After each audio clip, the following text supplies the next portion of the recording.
Hello friends, I am C Pintu Gupta and welcome to commerce education by CA YouTube channel.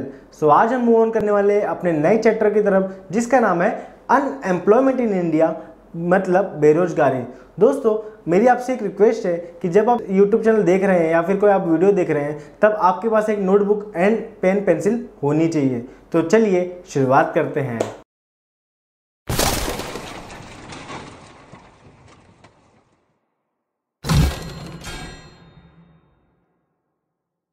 Chapter number 7, unemployment in India. तो सबसे पहले हमको समझना होगा कि अनएम्प्लॉयमेंट का मतलब क्या होता है। तो मैं आपको डायरेक्टली लेके चलता हूँ अनएम्प्लॉयमेंट के मतलब पर।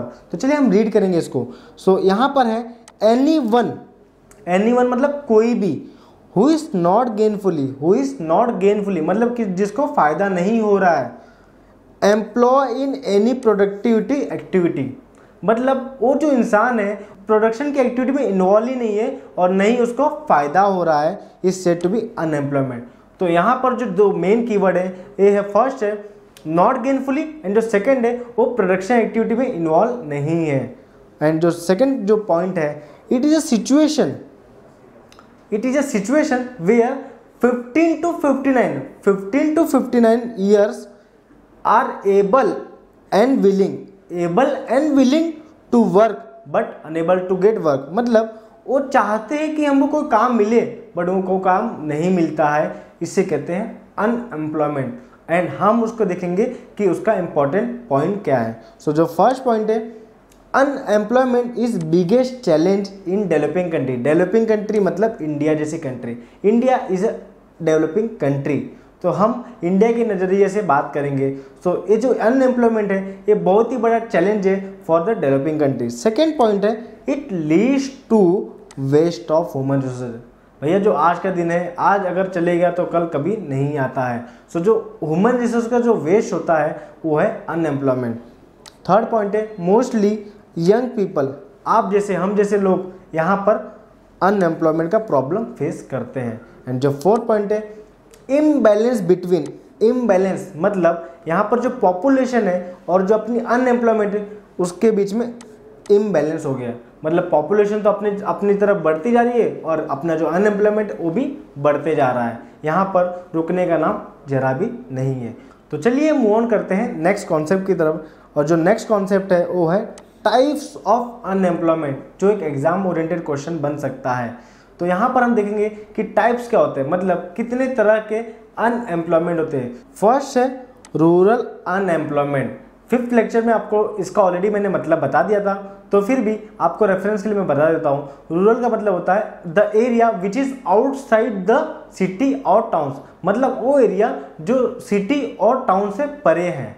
सो फर्स्ट जो है रूरल अनएम्प्लॉयमेंट, उसमें दो तरह के होते हैं। एक होता है सीजनल अनएम्प्लॉयमेंट और जो होता है सेकेंड होता है डिसगाइज।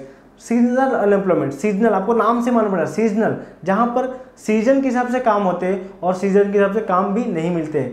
जैसे बेस्ट एग्जांपल है एग्रीकल्चर ले लीजिए, टूरिज्म ले लीजिए। यहाँ पर सीजन के हिसाब से काम रहते हैं, नॉन सीजन में यहाँ पर अनएम्प्लॉयमेंट रहते हैं। सेकेंड टाइप है डिसगाइज अनएम्प्लॉयमेंट। इस कॉन्सेप्ट को समझने के लिए हमको लेना होगा एग्जाम्पल। तो चलिए एक एग्जाम्पल लेते हैं जहाँ पर आप समझेंगे कि एक प्रोडक्शन एक्टिविटी या फिर एग्रीकल्चर एक्टिविटी करने के लिए आपको रिक्वायरमेंट है 4 लोगों की, बट आपने वहाँ पर 6 लोग एक्स्ट्रा लगा रखे हैं।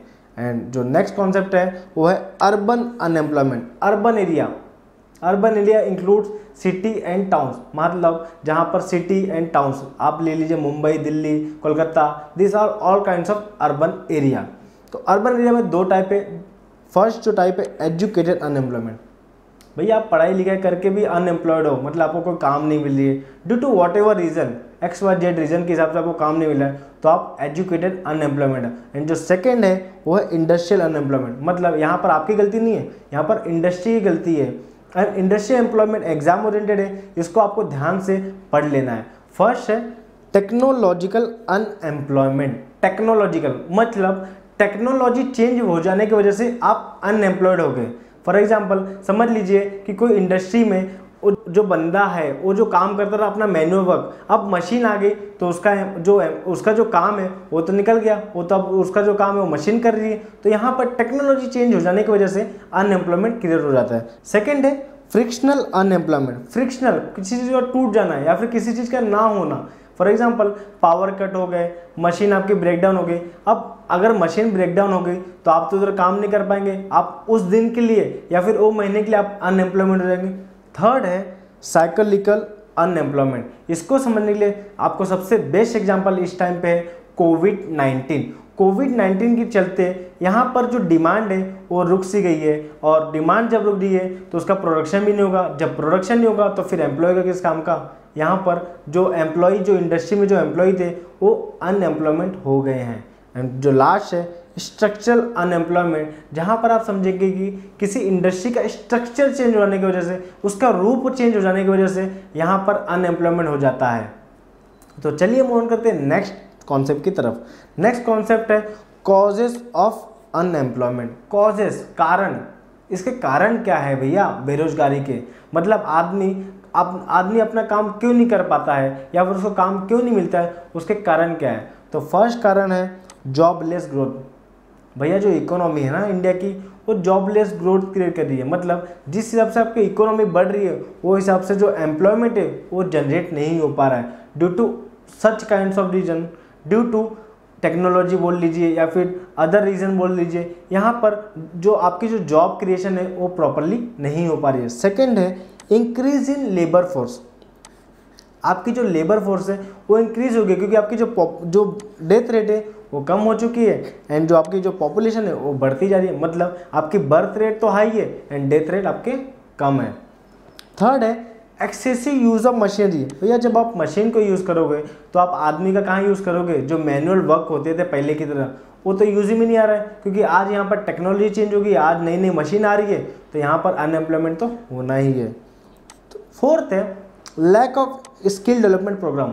आप अपने जो अभियान है, आपके जो स्किल डेवलपमेंट के प्रोग्राम होते हैं वो आप नहीं चलाओगे तो यहाँ पर एम्प्लॉयमेंट कैसे क्रिएट होगा।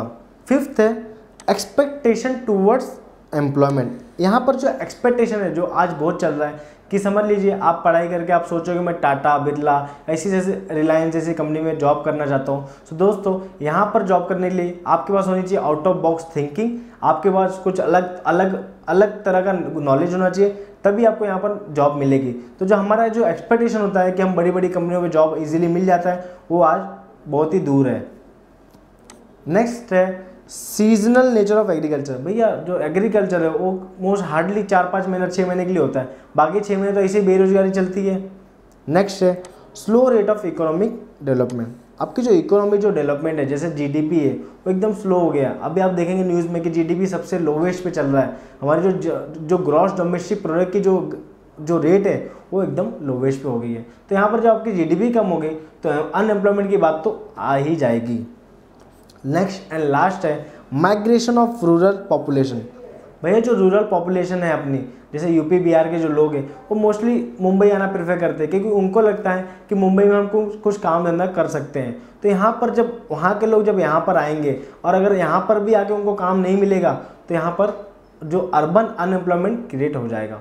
एंड लास्ट कॉन्सेप्ट है measures undertaken by the government. Measures, solution, तरीके कि भैया अनएम्प्लॉयमेंट कहाँ से कम हो सके।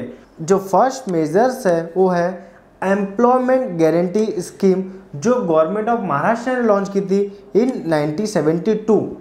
यहाँ पर आपको एमसीक्यूज में पूछा जा सकता है। तो दोस्तों जो इंपॉर्टेंट पॉइंटर्स है मैं ये साइड में ब्लू कलर में दिखा दिया हूँ, जो आपको नोटबुक में लिख लेनी है। सो फर्स्ट है एम्प्लॉयमेंट गारंटी स्कीम। इसके तहत गवर्नमेंट ऑफ महाराष्ट्र ने ये स्कीम चालू की थी और यहाँ पर कुछ वर्कर या फिर कैटेगरी ऑफ वर्कर को यहाँ पर गारंटी इनकम देने की बात की थी। सेकेंड कॉन्सेप्ट है स्वर्ण जयंती गांव स्वराज योजना, जहाँ ये जो स्कीम है वो स्टार्ट हुई थी अप्रैल 1999। अप्रैल 1999 में स्कीम स्टार्ट हुई थी जिसका नाम है स्वर्ण जयंती ग्राम स्वराज योजना। स्वर्ण जयंती शहरी नाम से मालूम है, शहरी मतलब प्रदेश, मतलब आप बात कर सकते हो अर्बन।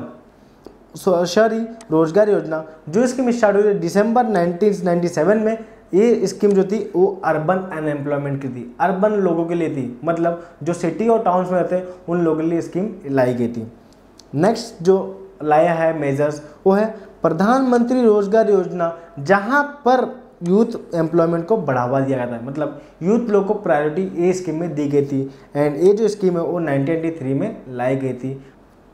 फिफ्थ है training rural youth for self employment. भैया यहाँ पर ट्रेनिंग दी जा रही थी कि कहाँ से यूथ एम्प्लॉयमेंट को बढ़ावा मिल सके। नेक्स्ट है जवाहर रोजगार योजना। जवाहर रोजगार योजना जो स्कीम 1989 में लाई गई थी and only for rural area, मतलब जो आउट ऑफ सिटी और टाउन्स में जो लोग रहते हैं उसके लिए स्कीम लाई गई थी। एंड नेक्स्ट है 7th पॉइंट है Mahatma Gandhi National Rural Employment Guarantee Scheme. ये स्कीम जो लाई गई थी वो स्कीम के तहत आपको 100 डेज की गारंटी इनकम देने का वादा किया गया था।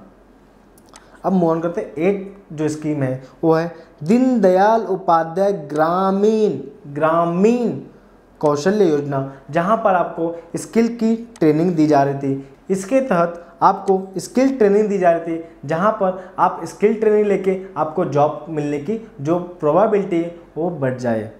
9th है national policy for skill development and entrepreneurship. National policy for skill development and entrepreneurship, यहाँ पर भी स्किल डेवलपमेंट की बात की गई थी और एंटरप्रेन्योरशिप मतलब बिजनेसमैन जैसी सोच के लिए आपको बिजनेस को बढ़ावा देने के लिए यहाँ पर इसकी बात की कही थी। 10th है स्टार्टअप इंडिया इनिशिएटिव, जो बहुत ही इंपॉर्टेंट था इन इंडिया, जहाँ पर ये जो 2016 में लाई गई थी स्कीम और ये यूथ को प्रायोरिटी सबसे ज़्यादा दे रही थी। मतलब यहाँ पर आपको कोई बिजनेस को स्टार्ट करना है, बिजनेस जॉब को नहीं, बिजनेस को स्टार्ट करना है, तो यहाँ पर स्टार्टअप एक इनिशिएटिव लाया गया था जहाँ पर गवर्नमेंट इस कुछ सब्सिडी दे रही थी, आपको कोई टैक्स में छूट दे रही थी। 11th है प्रधानमंत्री कौशल विकास योजना, जहां पर आपको मॉनेटरी रिवॉर्ड दिया जाता था आफ्टर ट्रेनिंग, मतलब आपको ट्रेनिंग अटेंड करेंगे उसके लिए आपको एक रिवॉर्ड्स, मतलब इन टर्म्स ऑफ मनी बोल लीजिए या फिर अदर थिंग्स, तो यहाँ पर आपको रिवॉर्ड दिया जाता था। दोस्तों ये जो मेजर्स है ये आपको खाली नाम याद कर लेने एंड जो मैं आपको ब्लू में जो टिक मार्क किया है इसको थोड़ा सा आपको याद कर लेना है, बाकी रट्टा मारना बिल्कुल भी नहीं है। और ये जो 10 पॉइंटर्स है वो नाम से ही आपको कुछ ना कुछ शो ऑफ करेंगे, मतलब आप जब नाम इसका पढ़ेंगे तभी इसका आपको मतलब मालूम पड़ जाएगा। तो दोस्तों यहाँ पर इस चैप्टर का हम दी एंड करते हैं और मैं आशा करता हूँ कि यह चैप्टर आपको बहुत ही अच्छे से समझ गया हो। आपको कोई भी क्वेरी हो तो प्लीज़ आप कमेंट कर दीजिए। वीडियो अगर आपको समझ गया हो तो आप लाइक कर दीजिए। अगर आपको लगे कि ये वीडियो किसी दूसरे लोगों के लिए यूजफुल हो सकता है तो आप शेयर कर दीजिए। और अभी तक आपने इस चैनल को सब्सक्राइब नहीं कर दिया है तो दोस्तों ये आपकी भूल है, जल्दी से सब्सक्राइब कर लीजिए।